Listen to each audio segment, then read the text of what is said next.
Well, this month we're cutting back to the end of the shooting season and bringing you a couple of films. One, Pigeon roost shooting with the Jenkinstown Gun Club, and the second is from the Shelton Abbey Keepers Day. And we also catch up with Richard Faulds and discuss his plans for the ICTSF World Sporting Championship that's being held in Ireland here in the summer. Welcome to Fieldsports Ireland.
Well, I've come out this evening to the Jenkinstown Gun Club and they've invited me down. We're in County Kilkenny and they do this every year. They have a couple of roost shoots where they're trying to catch up with the pigeon numbers, get on top of them, and grey crows is the main thing really.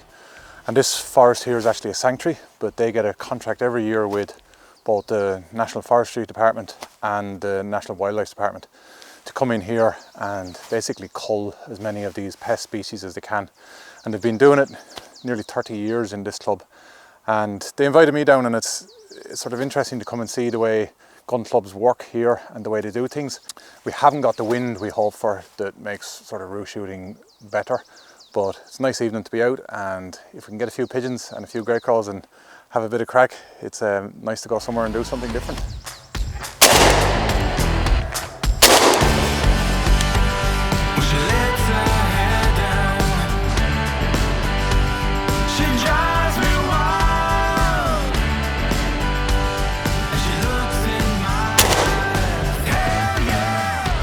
So we've just had the first few shots and there's quite a few pigeons started moving, but they're 70, 80 yards up, well over the tops of the trees, and had a couple of bangs there, but nothing came down yet.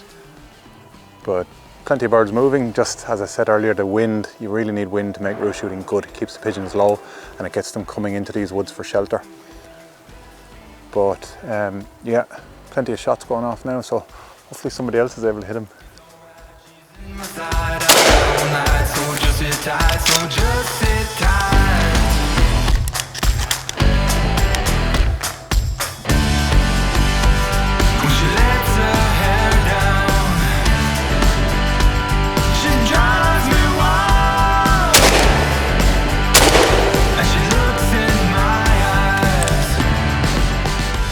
Haven't got my own lab or springer with me today. My lab actually sprained an ankle and he's laid up, and my mum has my springer on a driven shoot picking up, so a lot of the other guys have dogs here, so I was told it wasn't essential I bring a dog. But I brought the hound just for the evening out, brought the deer dog out. He's not much good at retrieving, but he enjoys to get out for a shot in the woods. So the way the gun club system works in Ireland, it's a little bit different in the UK. There's very few driven shoots or farm shoots, stroke commercial shoots in Ireland, and not much of the ground is shot over by a organised shoot. So a lot of the areas are broken up into similar to parishes, where you've got certain townslands and town areas which are separated up, and gun clubs have control of them. And farmers write them over to the gun club, and they quite often take some forestry areas as well, just take the bird shooting in them. And you'll usually have anywhere from 15 to 150 members in a gun club, depending on the size of the area. And they'll look after vermin. They'll usually release some pheasants as well, so you'll get birds as poults, and they could have small pens in various areas, and they'll stick birds out at 6 weeks old, take it in turns to look after them, and then they release them before the pheasant season. It's all walk-up shooting. You usually have areas of sanctuary as well, which will be near the pens. You don't want to be shooting all your birds into one area.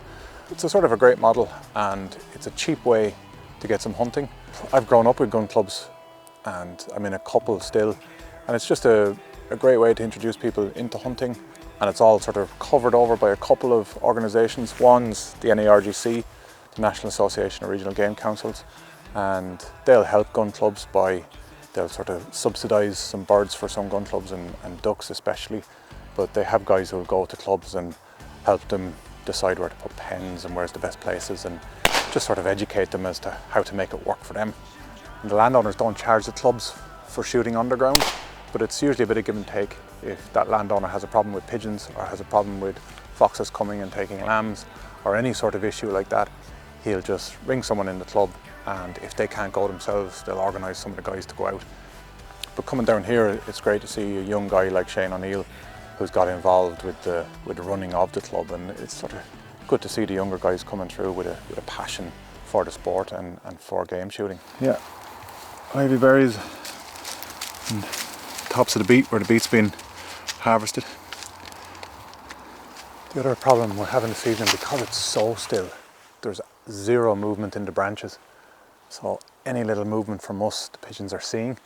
If you've got a nice windy evening, branches are moving, all the cover on the ground is moving, and you can get away with quite a lot, sort of turning into a bird to shoot it. But a couple of times now, Stephen on the camera, he's seen birds coming from behind me, and just the movement of me turning around has been enough in this sea, and they're flaring away. So it's the windy evenings not only sort of keep them lower, but it just gives you that bit of cover of movement. It's exciting.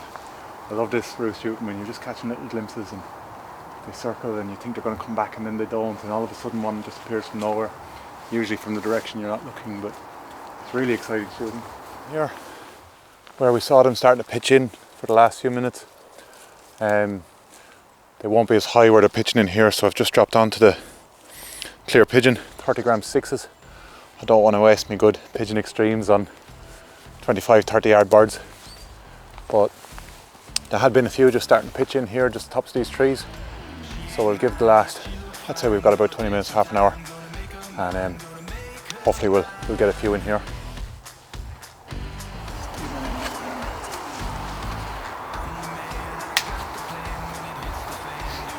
Oh, this is exciting. This is exciting. A stiff neck.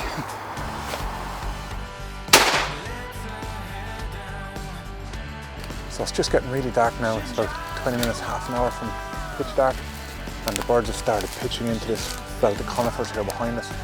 So I'm just going to scoot down there and tuck in somewhere, see if we can find a bit of a gap, and just shoot them as they come into roost. So yeah, we'll head down there and get the last 15-20 minutes in there.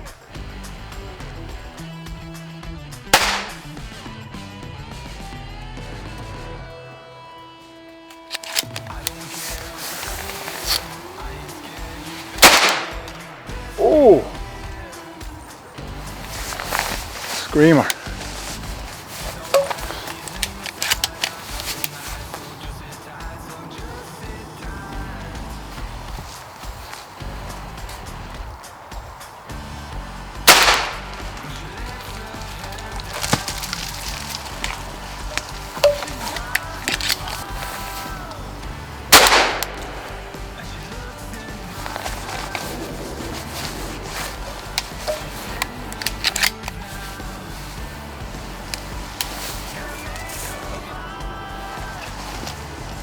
On behind.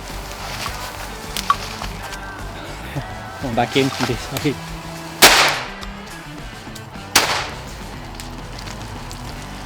Well, that's us finished, I think. It's just gone quiet the last minute or two, and we actually have a little bit of light left. So we've picked 12 ourselves, but we've another 3 or 4, a crow and a magpie, a couple of other little bits to pick. So we're going to go get one of the dogmen now and come out and try and sweep up just while there's a little bit of light left. But yeah, that's been an absolutely cracking evening. Absolutely love roost shooting. There's nothing quite to make an idiot of you and make your shooting look bad than pigeons jinking and ducking and turning as they come into the trees. Really good evening, and I can't thank the Jenkinstown lads enough, and especially Shane O'Neill. He invited us down film this and to join them, and yeah, it's just been a wonderful day out and great to see how another team of lads do things. Well, I have to say a big thanks to the Jenkinstown Club and especially Shane O'Neill for inviting us down on that shoot. It was a really fun evening. And now we go back to the Shelton Abbey Keepers Day, where I'm not shooting my best.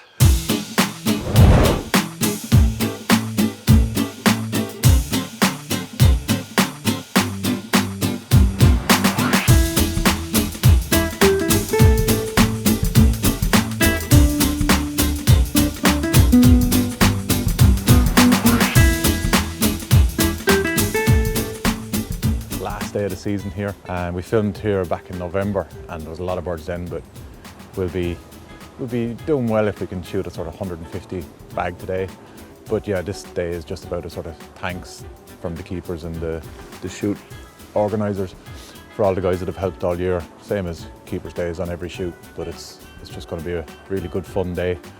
All the beaters have headed off to plug the gaps where they've seen pheasants disappearing all year, and there's about 20 guys shooting today, but we're well spread out. Sharing a peg with my girlfriend Carly. She's going to shoot a couple of drives. I'm going to shoot a couple. Should be a lot of fun.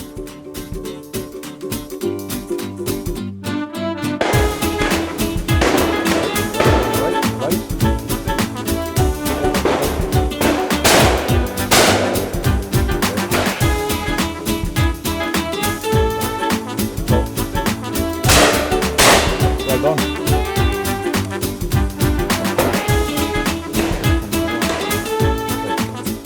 Good shot. How'd you get on, Carly? It's good. Yeah, enjoyed it. Good. How I shot a bird Yeah, with Jason's help. No, you shot it. You did it all yourself. It's a good second barrel.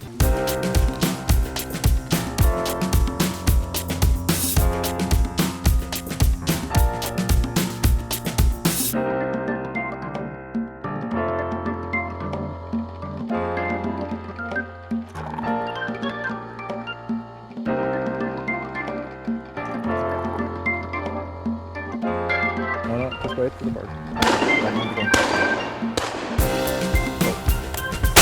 Yes!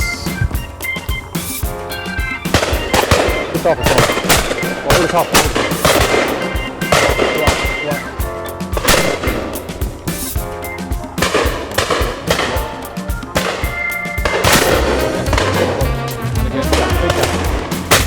Yes!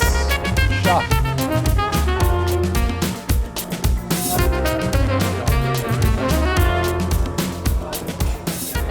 So this is the third drive today. It's the first Oaks at Shelton, one of the best drives in the country. And we shot this back in November. I was a back gun. So we're front line this time, and we won't have many pheasants in here, but it sounds like they've managed to feed some ducks up in. So hopefully we'll get a nice few ducks over early on. We get a bang at them.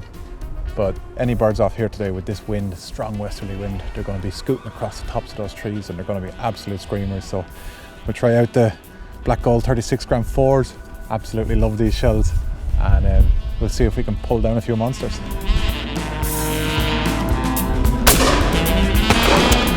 There we go.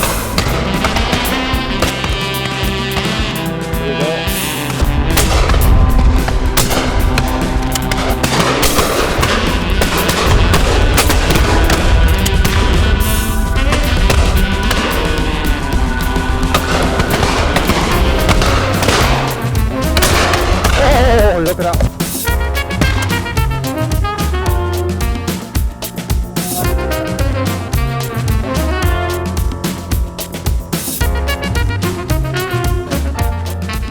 What an absolutely stunning drive that was. Those ducks just coming out, catching the wind, curling, trying to fight against the wind and curling back into it and picking up speed. They were really difficult. The first probably 5 or 6, I just way behind them. I had to really stretch the lead out.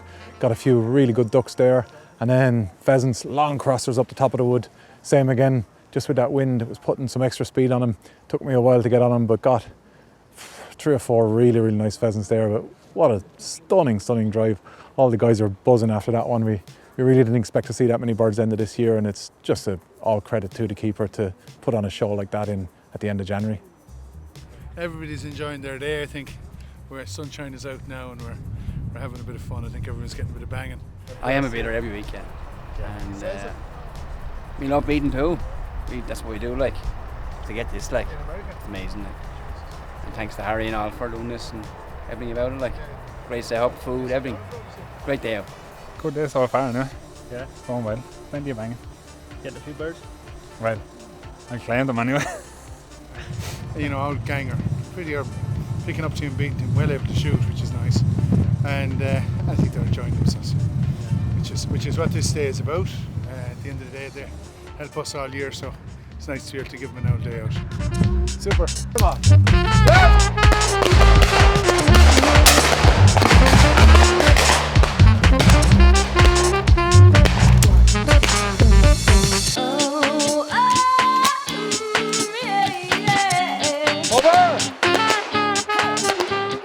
Absolutely fantastic finale to a brilliant day all around. Shot to kill ratio won't be good, but I think everyone had a fantastic time there and a great way to finish the year here at Shelton Abbey.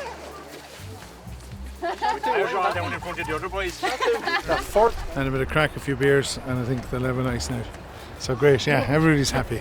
Perfect Beaters Day, end of the season. Love it. That's super. Well, what a fun day out that was, even though my shooting wasn't up to my normal standard. But I just have to thank the Shelton Abbey Shoot, Harry Nash, and the keeper, Phil Gregory.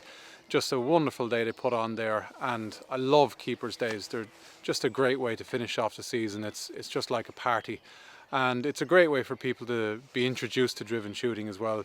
You can go along, go beating all year, go picking up, get good exercise, work your dogs, put food on the table, and then at the end of the year to be invited to stand on a peg. It's just such a great experience, and I love when shoots put Keepers Days on, and long may it continue.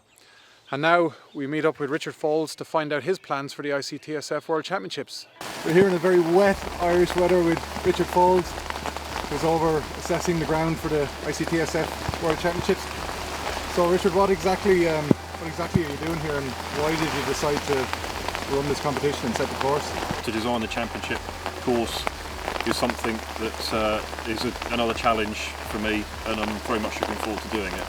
The good parts, especially about the estate here at Douth, is that it's never been shot on. The scenery here and the terrain is absolutely fantastic. Not entirely sure about the weather, but hopefully in July we'll have a bit of an improvement.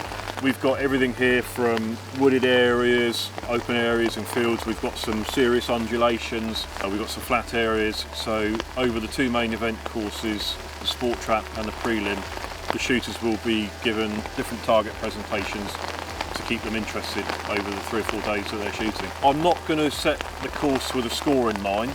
All I want to do is set an enjoyable course for all abilities to be able to feel they've had a good shot at, pardon the pun. It's getting people to enjoy it.